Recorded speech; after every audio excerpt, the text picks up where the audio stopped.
It's really complex. There's a lot going on, but it works together really harmoniously. You get like the bright citrus and acid, a little of the black licorice, the rum, the bourbon, the spice. What it creates though is just a really nice, beautiful layered cocktail that makes you want to just kind of keep coming back to sip on. So let's go shopping. So for our Lion's Bite cocktail, we're gonna use 10-to-1 Caribbean dark rum. It's gonna be a blend of Barbados, Trinidad, Dominican Republic, Jamaican. So it's got a lot of different flavor notes from all of those areas. Nice spice, cooked fruit, almost like a banana note to it, although it's subtle and beautiful for this cocktail.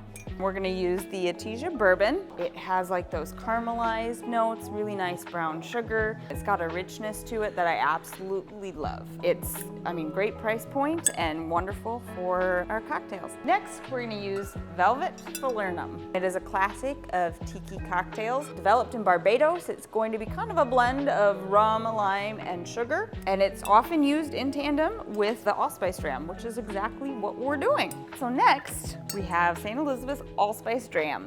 This is made with a pot stilled rum, then Jamaican allspice berry, which gives all of those spice notes of like the clove and the cinnamon and all the warm baking spices you're used to. It's very fun to use in cocktails and it's gonna be a beautiful addition to ours. All right, now that we got all our ingredients, I'm gonna show you how to make the Lion's Bite, our riff on the Lion's Fang. 1.5 ounces rum, 1 ounce bourbon.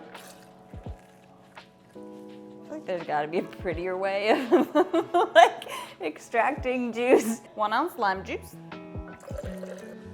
1/2 ounce Falernum, 1/4 ounce allspice.